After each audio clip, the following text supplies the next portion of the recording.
Welcome to I Could Never, a podcast about non-monogamy and the many ways it can look. I'm Genevieve from Chill Polyamory on Instagram, TikTok, and YouTube. I'm joined by my co-host and partner, Ishik. It is, in fact, I. My name is Ishik. I'm here. How's it going? I am extremely excited to welcome our guest to the show today.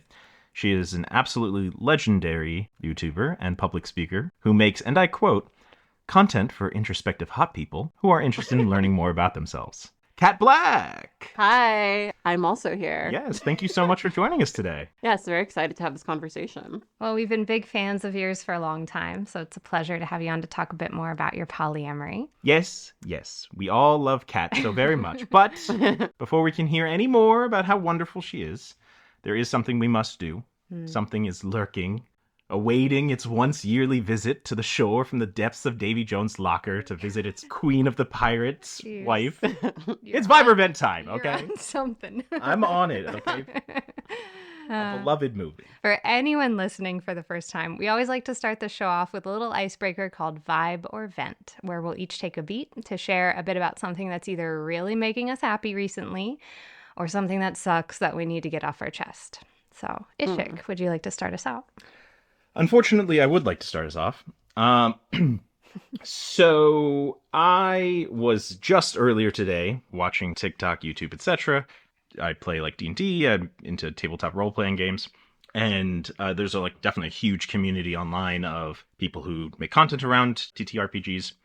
And there's a creator who, long story short, was involved in this big drama. He was lying about being in any number of relationships. He's a serial cheater and liar who was involved in a number of relationships, some of whom he was claiming were monogamous, some others he was claiming were polyamorous, and just lying to everybody, controlling everybody, shit-talking tons of people. A consistent thing throughout all of the interactions was that this guy just really wanted to have power. He wanted to be in control of all of these situations. So even though everybody involved was open to non-monogamy, he still lied again and again and again because he just wanted to be in control.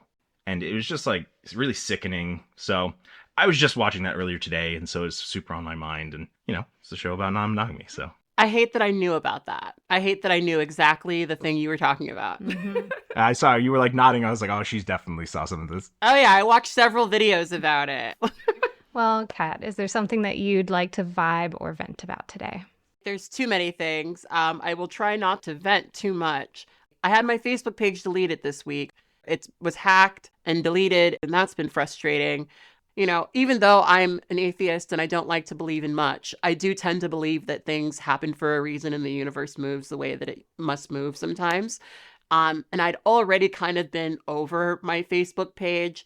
It helps that Facebook sucks because I'm not going to use it. The biggest issue is that it's verified with my name on it because I do not want people to use the image of a Black trans woman to say stupid bullshit. That's my biggest problem is don't say things in my name. Let me say the stupid stuff myself. Don't impersonate me.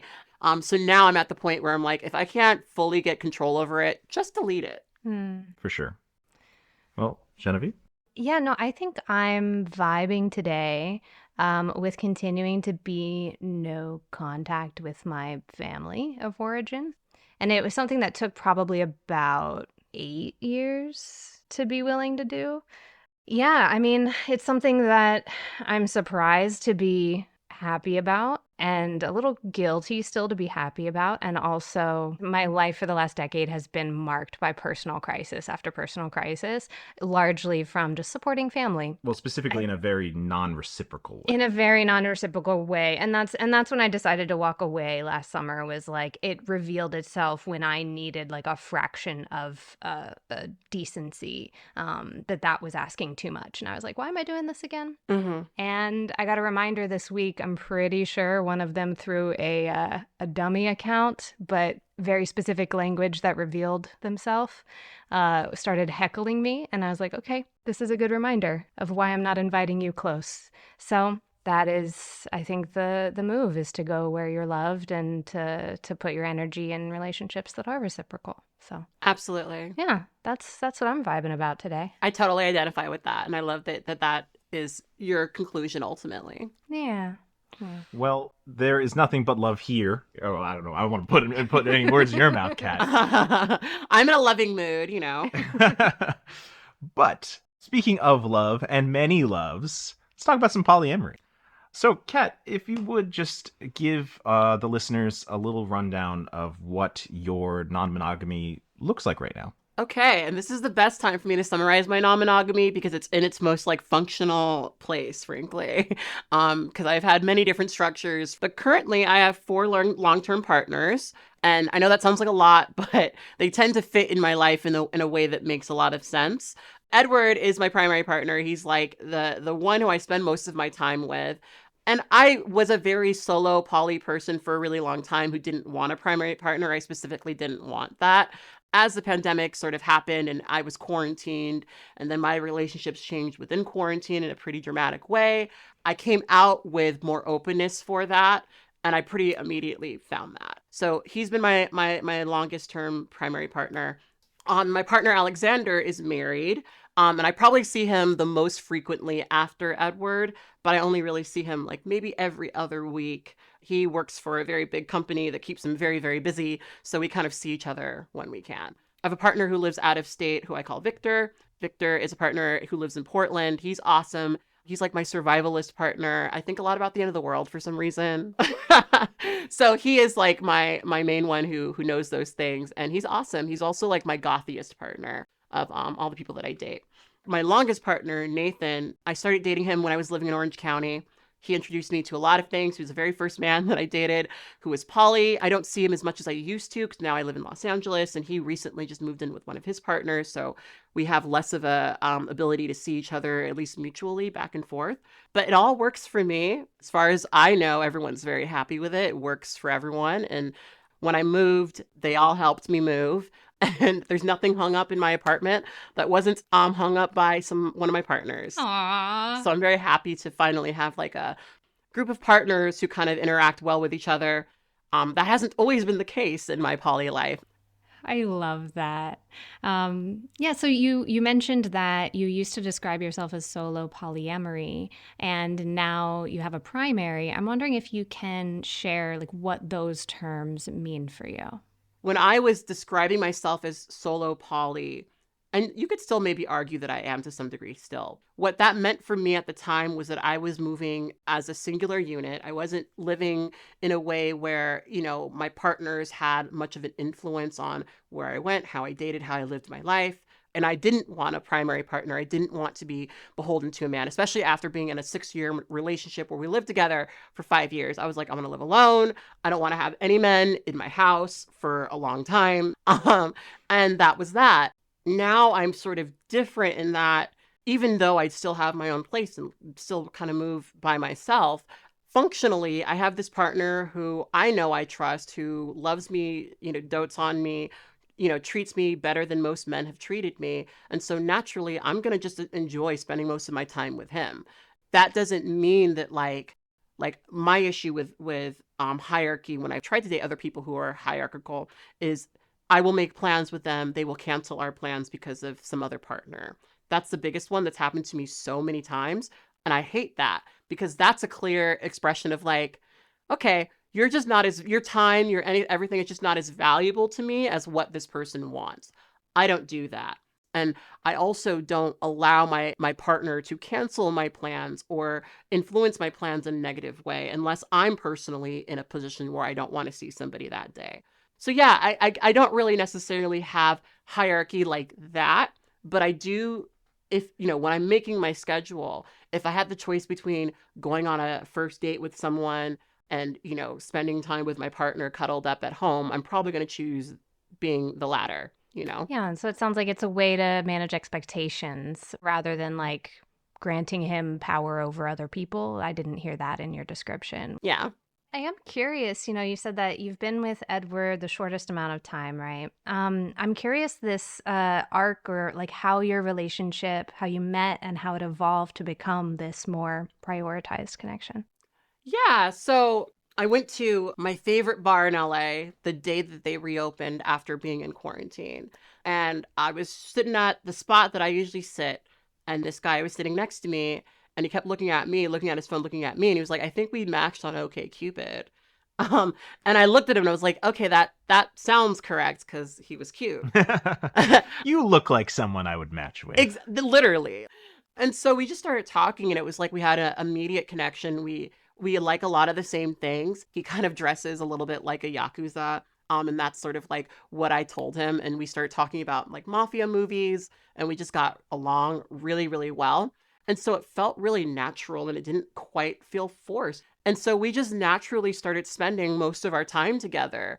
And he has, more than any of my partners, historically been so deeply invested in taking care of me, frankly. I'm a historically very independently minded, stubborn person who refuses to ask for help, frankly.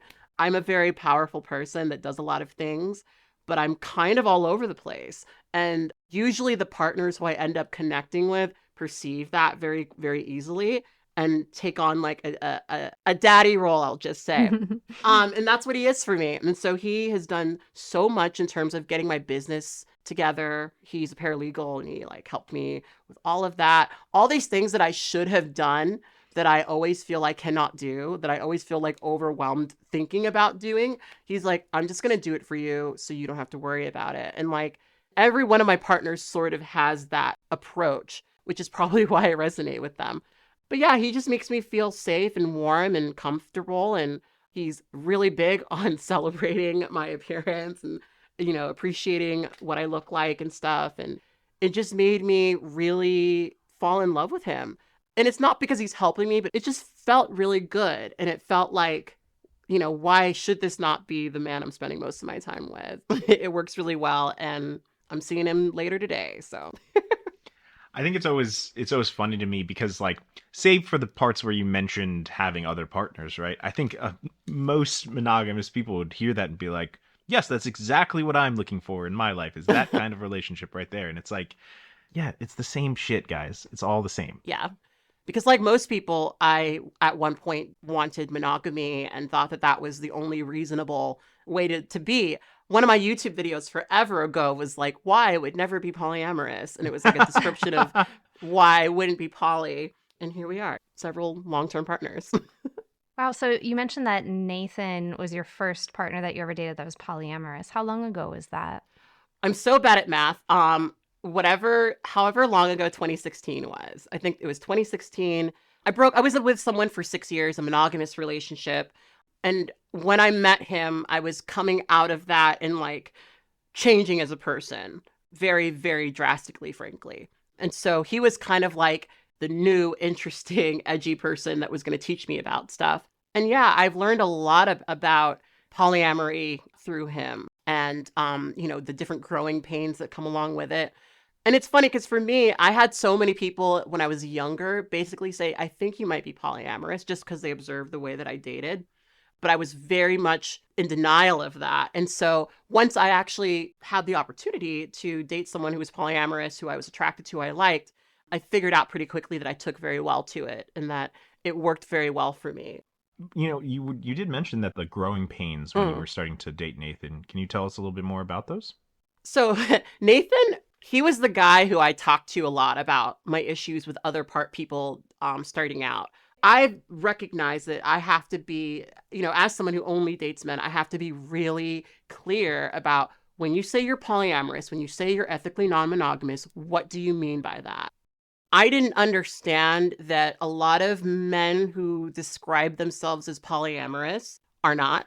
I think a lot of that relates to this new wave of people learning the language and learning about polyamory and deciding to use it not as an expression of how they love, but a way to move through the world in a way where they can get what they want. Far too many men get a half yes from their partner and then they start relationships. And so what's happened for me so many times is I'll be going on dates with someone, I'll be vibing with them, I'll be like really interested in being with them, and I'll be thinking that because of our interactions, we are leading to some sort of long-term relationship. Then I will inevitably get the phone call that, is something along the lines of, hey, my partner isn't happy with this situation, or she's having some sort of crisis, or, this and this and that. A lot of times they'll put it on her. We can't see each other anymore because of her, essentially. And so that leaves me thinking, so like, what is it about me that makes me so easy to throw away? And that's an issue that I've had with quite a few poly men. I was in a situation where I was going on dates with someone. I went on like 4 dates with someone. If I go on 4 dates with you, I probably want to have sex with you. So I was like ready to do it. And then he told me on that 4th date that like he hadn't been fully communicating with his wife, that he was actually going on dates with me, that he had been saying he was just going and getting a drink with a friend, sort of thing. And this was like the date where we were supposed to like do the naughty, and that his wife would be willing to like join us and like meet me later, sort of thing, and like just wasn't upfront. And I had to figure out pretty quickly that there were some people who were latching onto polyamory as an identity, basically to cheat on their partners, if I'm being frank, or to have like a stopgap between starting a relationship with another person, ending the relationship with the person that they're with, or try to make it seem like their marriage is not going to get in the way or become a reason to break up with me, when it is, And so for that reason, I feel like talking about that, because I don't want anyone to get hurt and be so optimistic about polyamory that they think every dude who says they're poly actually is and is actually being honest with them. So I know that we don't want to focus on the bad things. I'm always a person in all conversations who tries to be realistic about the dangers of things. So it's important for me to point out to people. Yeah, I don't think it's negative so much as like, don't learn the hard way like I did, I think there's so much value in people who practice polyamory and love it saying, this is what liars look like. And, I think that is so needed too. And so to your point, you mentioned that sometimes people's marriage would be a reason that you broke up. Do you have an example of a time that happened? So I had a situation where I had sex with someone, and after that, their partner wanted me to pay for the guy that I had sex with to be on PrEP, because she was suddenly concerned about sexual health stuff, which, valid, but it became this thing where it was like, because I'm a trans woman and their partner is sleeping with me, she had this expectation that I would financially be willing to invest in a medication that I don't take, so that she had security. And that sucked. That really fucking sucked. Because I know what my sexual health is. I have 4 partners. It's part of my responsibility. But that sucked, right? So sometimes I've had that a little bit where you could tell that the person they prioritize is not fully comfortable with them dating me, someone like me. And so they want to like control the way that the relationship goes or what we can and can't do. And that's just not, we're not going to limit how we have sex or when we have sex or, because of that. If that is something you feel like you need to do, maybe this person shouldn't be dating other people. I don't know. That's the absolute line for me. I don't want to limit my sex life with someone because of someone else, unless I'm having sex with that person, right? If you're not in the bedroom, you can't control it. So yeah, that's something I've kind of dealt with. That's some super fucking insidious transphobia right there. That's like, that's a new one. That's like, and like, it's also wild. Like, who has that thought of like, no, you have to pay for, so I feel. Yeah. It's really like, there's definitely that heavy implication of like, you're gonna bring a bad thing to my life with your badness, and it's just like, Jesus Christ. Yeah, and of course they broke up ultimately, And she pulled me aside in the club on one day, and she was like, "Oh, I'm really like," it was so weird. She was like, "You really helped him understand some stuff about himself, so thank you for that." Like I was performing some sort of service for him to like self-develop and grow. After we had that whole thing. That's so fucking objectifying. Jesus. Yeah. And unfortunately, objectification is a big part of some of the relationships that I've been in. And I don't know how this sounds. This is maybe going to sound a certain way, but something I've learned to accept about myself is that a lot of people, when they're in relationships with me, gain a lot from me. I've been a lot of people's therapist. I've sat and helped them through a lot of things. A lot of men are approaching me so that they can have that transformative experience that helps them understand something about themselves. And over the years, I've just learned how little that serves me. I'm very like, I love taking care of my partner. It makes me very happy to have him, for example, walk into his apartment and feel, oh my God, you cleaned. And like that gave me a sense of happiness. Like that's very fulfilling to me. But I probably wouldn't be doing that unless he wasn't already very invested in making me okay. You know, he makes me feel so safe and so loved and so taken care of that I just want to make his life easier. It is a reciprocal sort of thing. And I hadn't had that in so many of my relationships before. So many of my relationships were just me giving and giving and giving. They might come here, you know, they'll walk past the picture that needs to be hung up or the broken this or the broken that, and they'll just go back to the bedroom so they can get what they want. They'll never, you know, it subtracts, you know, that was the feeling I was having a lot of times going on these dates and things, you know. I was giving and giving and giving and giving and giving and then nothing. And I had to realize that because it's natural for me to be a nurturing person. It is natural for me to listen to the person who's venting. And I had to catch myself doing that too. Like, you have this pattern, you have this thing that you do, and it's not a bad part of your personality, but you don't need to give it to everyone. So my favorite thing to do now is just act like I don't know anything about nothing. When people don't know me, I'm like, I'm just stupid. I'm just here to have, you know, I don't know nothing. And then someone will recognize me and say, you've changed my life. And I'm like, oh, fuck. Yeah, I gotta say that is a tough one to believe, that anyone could know anything about you and believe that you know nothing about nothing. It's easier when I'm like not sober.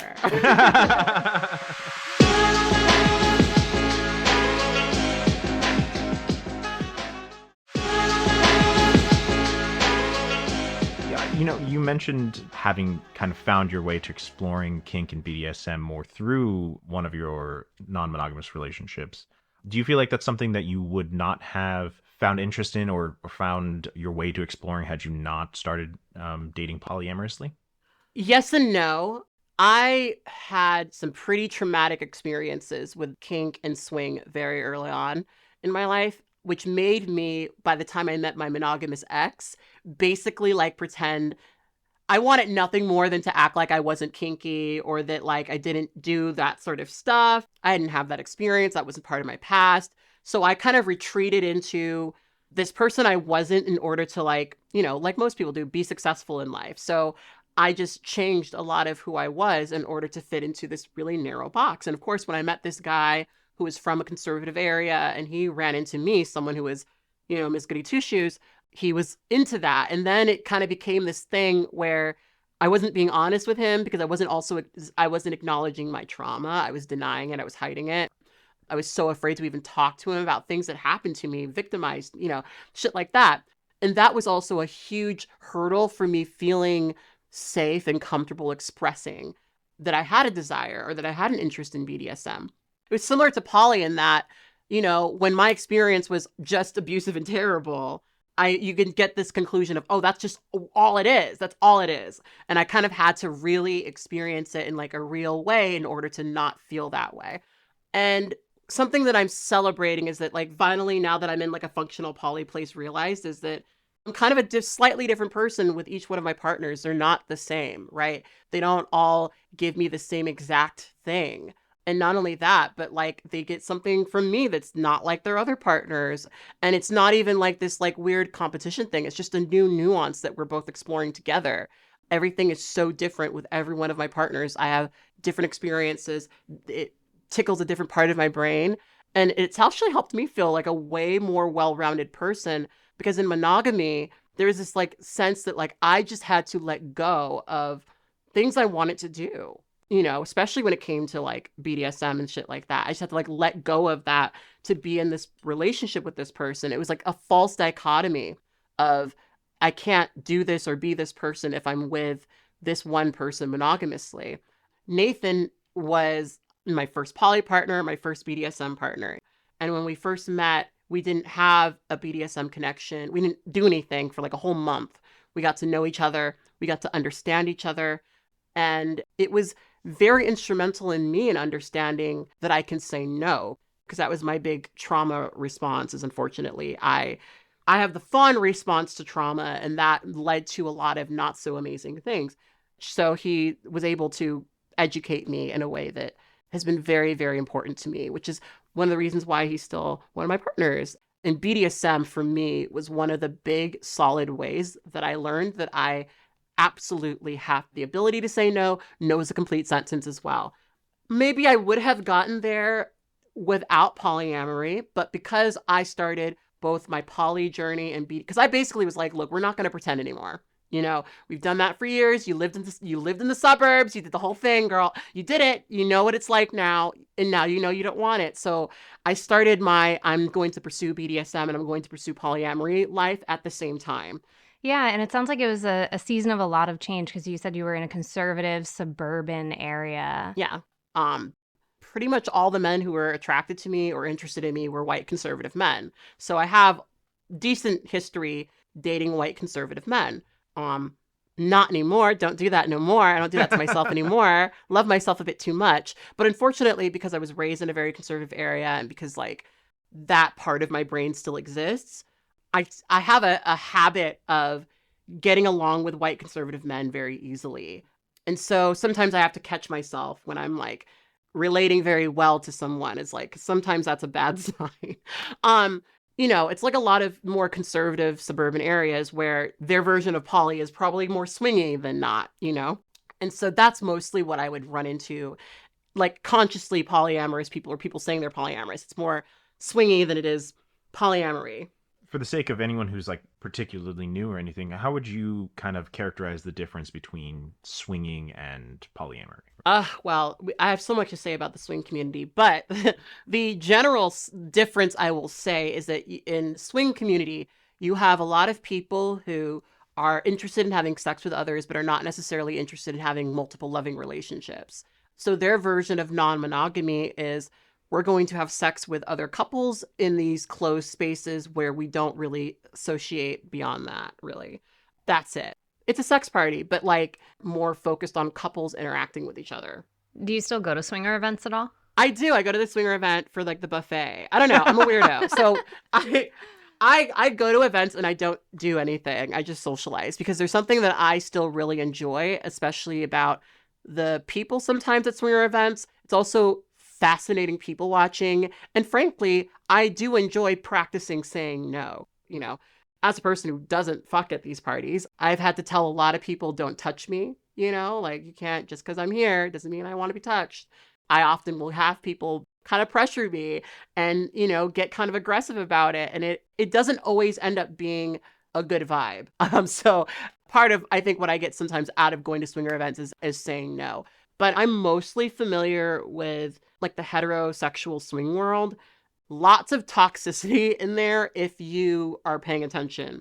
A lot of that world is very centered on let's get two women to come together, but like only for the pleasure of men. And that is the closest you will get to like an active celebration of queer sex within these spaces. That is the thing that always makes me kind of sad because sometimes you'll meet two women who get along with each other and are maybe interested in each other, but because those women don't play to the attraction of the man in the scenario, they won't go for it. And that's what frustrates me sometimes. Even in conversations where the sex is, in theory, excluding men, they still have to think about and center men. I've only been to a couple of events like that and experienced similar to what you're describing.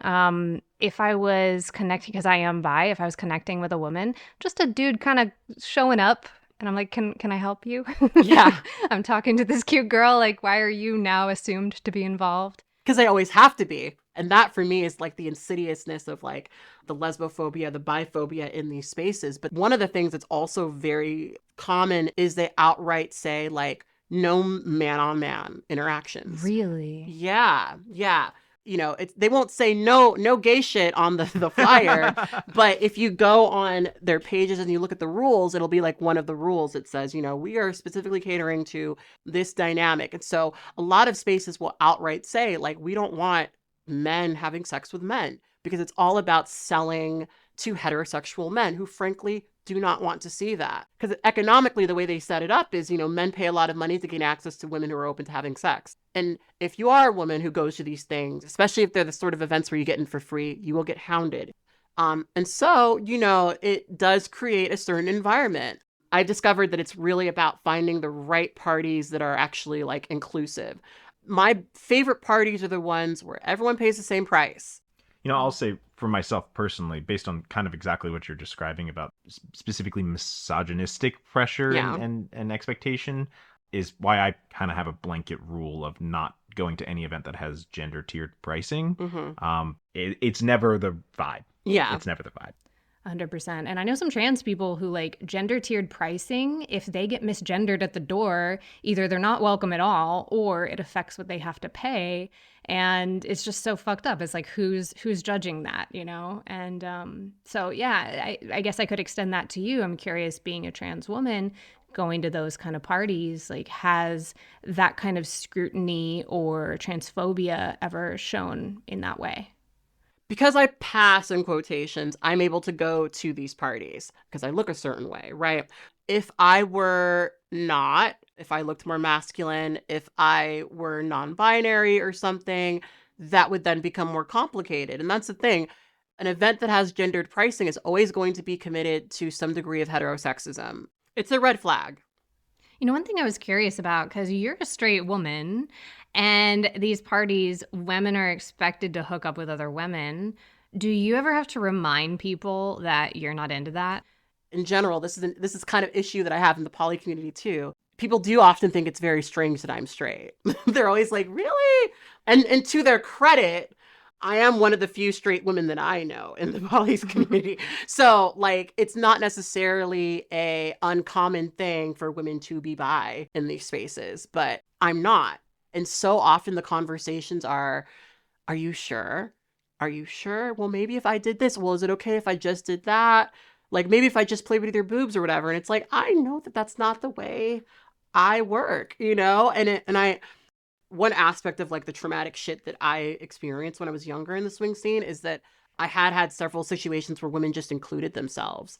That's always been a pretty strong line for me.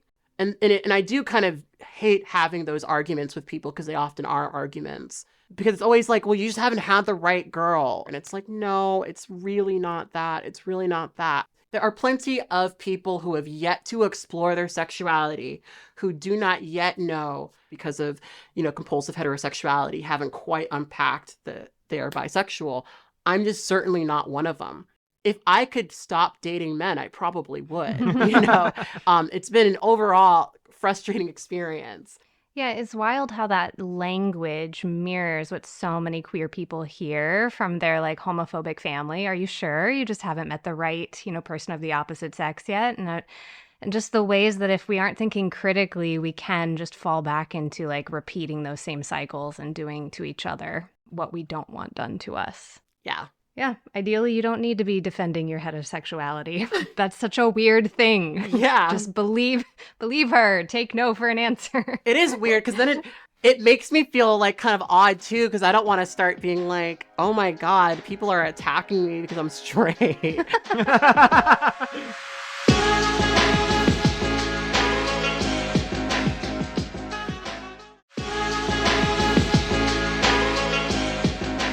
You've already touched a little bit on kind of some of the experience of being a Black woman in predominantly white spaces and being a trans woman in spaces dominated by like cis people.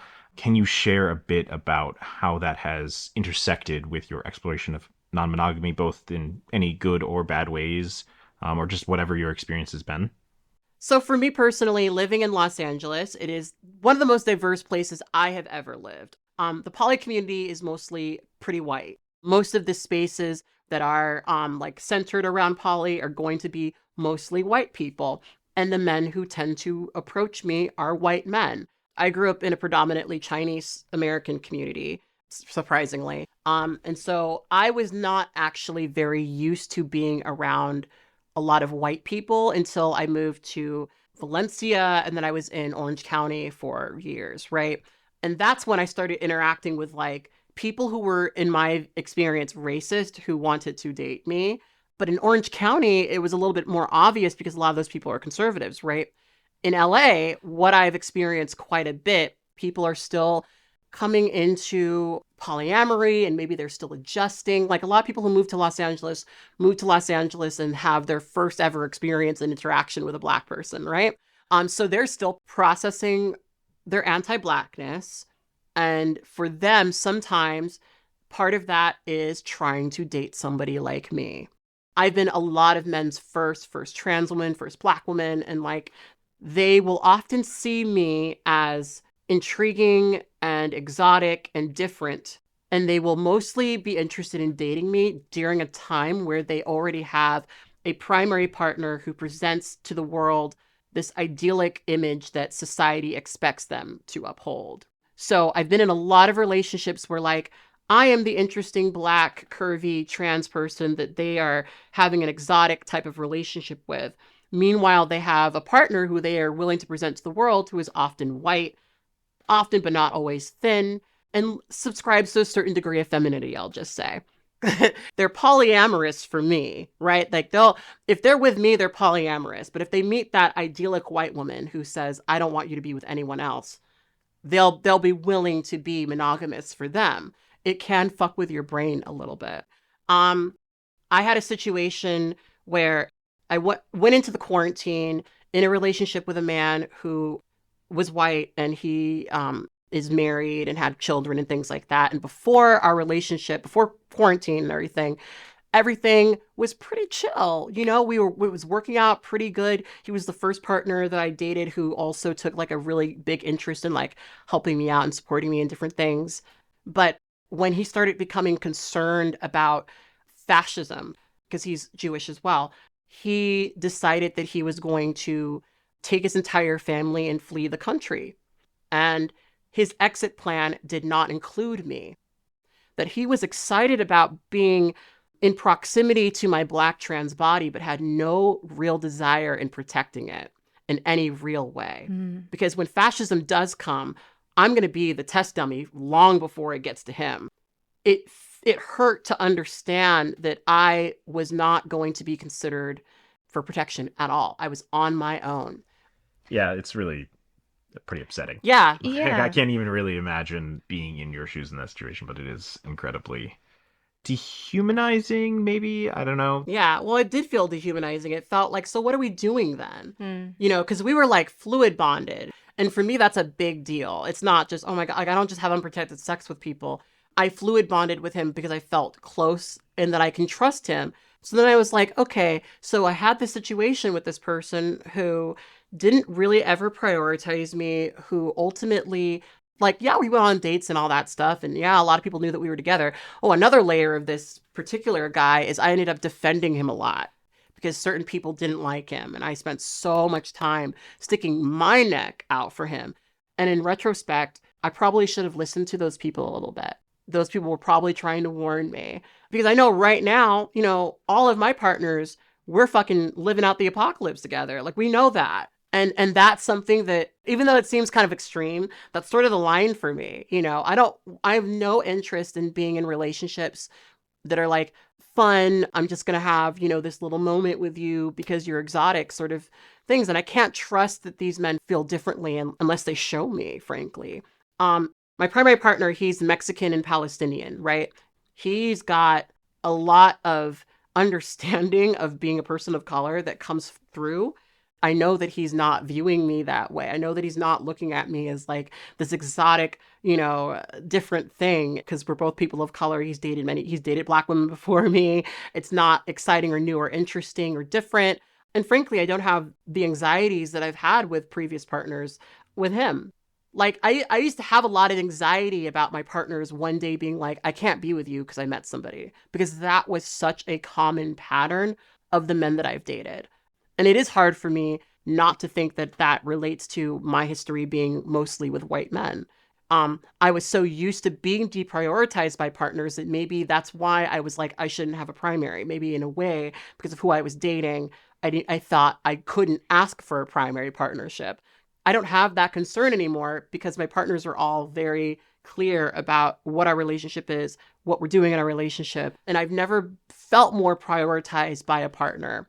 I'm happy to be in a very functional portion of poly, and that's a big reason why I haven't really dated new people, even though I technically have space for it. Dealing with white supremacy, dealing with transphobia, you can very easily get to the point where you think, it's me, it's me, it's me, it's me. It's my fault. I need to change. It's, you know, And not that there aren't things that I've had to change that so I'm not saying, oh my God, like never criticize yourself, but a lot of times it has nothing to do with you. It's nothing to do with you. It has everything to do with someone else. And I've definitely made the mistake of putting it on me in situations where I should have just not, I should have been more clear. Like I should have been more aware of how much it wasn't actually serving me to know that like, this isn't even something I should be entertaining to begin with. I think my self-esteem is a lot higher than it used to be. You know, what I'm hearing so much of is this idea of kind of go where you're appreciated and go where there are people around you who are going to see your value, who are going to appreciate your value, who are going to support you, where you're going to have an interdependence of love and care and community. Yeah.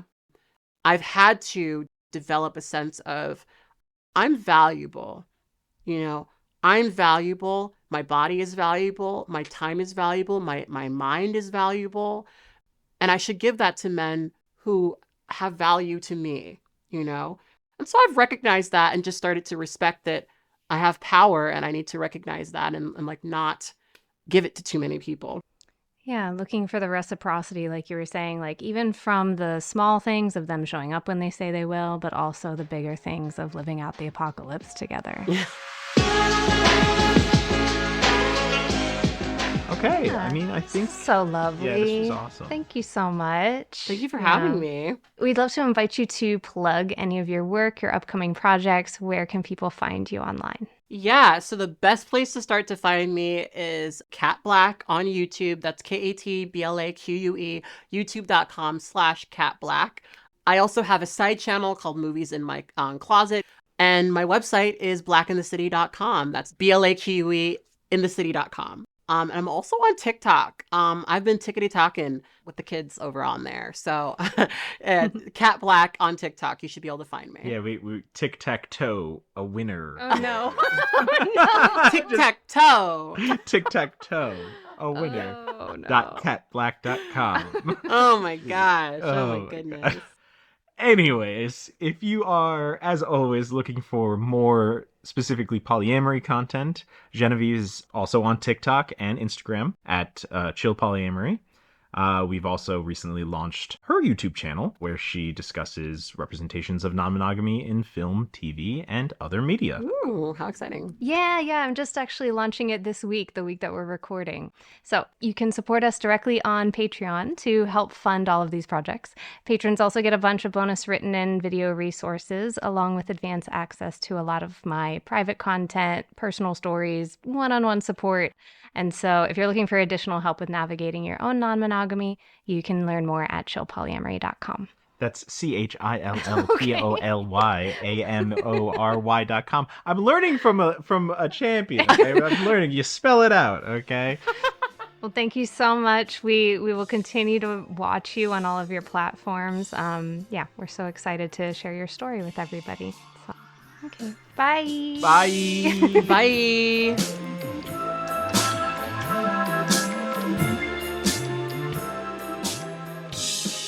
If you like the show and want to support us, you can rate and review it on Spotify and Apple Podcasts. It really helps new people find us.